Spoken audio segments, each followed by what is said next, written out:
Hey guys, it's Gabby. Welcome back to my channel. So for today's video, I have partnered up with Revel Nail to show you guys the do's and don'ts of dip nails. And the main reason I wanted to do this is because after the dip nail tutorial I did like a month ago, I was still getting a lot of questions about it. So hopefully I'm able to answer most of them in this video. And yeah, let's just get right into it. Okay, so first you're going to start by washing your hands, and then you need to dehydrate your nails, which for some reason I completely forgot to mention this in the tutorial, but basically I'm just taking a makeup sponge and some rubbing alcohol and just wiping it across my nail. And this is just going to get rid of any oils that your nails may have because it will cause your dip mani to lift. And you want to make sure that you're not touching your nails or anything after that step because you're just going to be putting the oils right back on. So next you are going to prep your nails, so file them in whatever shape you have, take care of your cuticles and all of that. And I like to do a cuticle remover before I do gel nails or dip powder nails, but that's kind of a personal preference. And then I just do a very light buffing to remove that natural shine on my nail. Nothing too crazy because you don't want to weaken your nail or anything like that. And then I like to just take a makeup sponge and wipe off my nail. Moving on to your first step, which is your pro base. I just want to talk about the bottles for a second. With all of these, you want to make sure that you're wiping it off before you go to close the lid because they will get stuck. You guys, I'm telling you, this is what can happen. I ended up having to pry this off, so just make sure you are wiping off the lid before you put it on. And then you also want to make sure you're wiping off your brush before you put it back into the bottle. And this is just to prevent any contamination or anything like that, and you can just use a lint-free paper towel to wipe it off. So throughout this dipping process, instead of putting my finger next to the jar, I like to put it on top. I don't know, I just feel like it makes it easier to dip into and less messy, but that's just kind of like a personal thing. So when you go to apply your pro base, it is super important that you keep your layers as thin as possible. You really want to make sure they're even and that you're not getting anything on your cuticle area. And then as soon as you're done, you're going to dip that right into the powder. So after you dip it, you are going to have some excess powder on your finger. So what I like to do is just flip my finger over and tap it using a brush. And you can also use your finger for this. And then I like to also take the brush and kind of just wipe around the sides of my nails and around the cuticle area.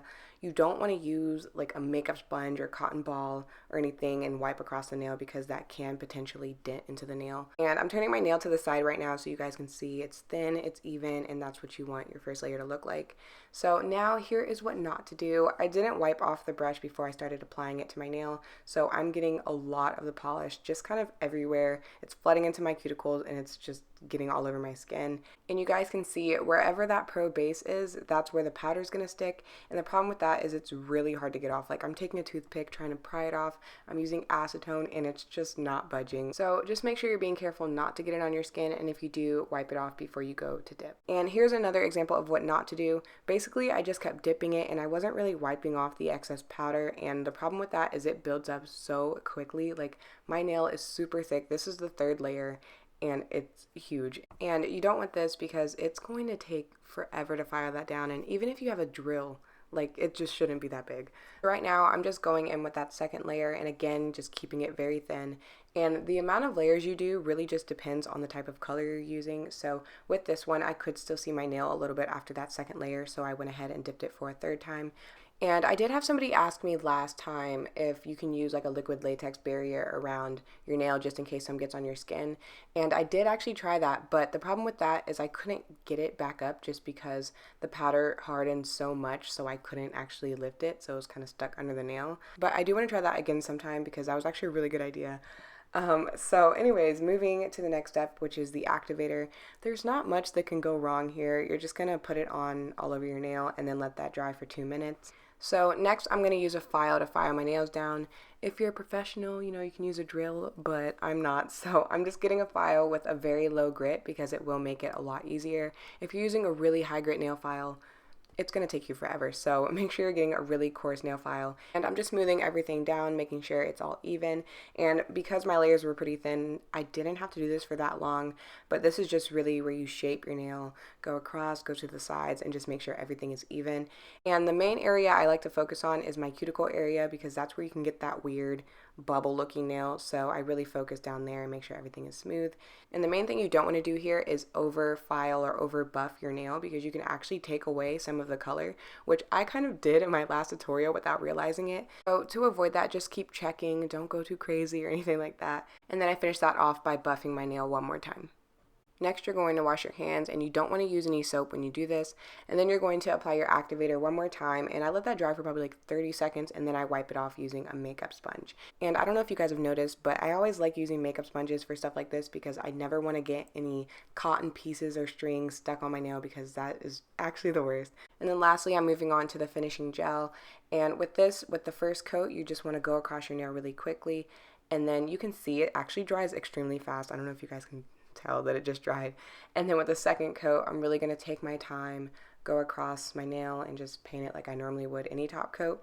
And the main thing you don't want to do is to keep going over this because it kind of gets stringy and starts looking weird, and you just want that nice glossy finish. So after that, I always like to finish off with cuticle oil whenever I'm doing gel nails, dip nails, honestly just any nails. It's always good to finish off with some cuticle oil. So I'm just putting that around my nail and then massaging that in.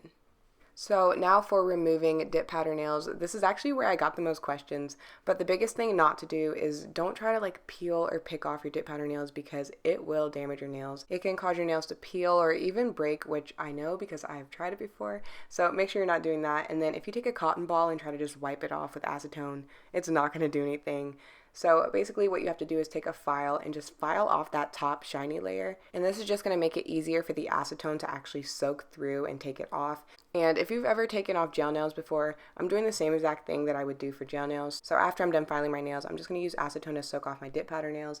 And I like to use this little pink silicone soak off caps, but you can also use aluminum foil. And I just let that soak for about 30 minutes. And then when I went to take it off, it soaked off pretty much completely. All I had to do was take a cotton ball and just wipe it across my nail to get the little glitter pieces off. But yeah, that's it, and you guys can see it didn't damage my natural nail at all. And then I also like to finish off by using cuticle oil just because acetone is very drying, so I'll just massage that in, and yeah. But yeah, hopefully that answers most of your questions, and if you have any more tips, feel free to leave them down below, and I will talk to you in my next video. Bye!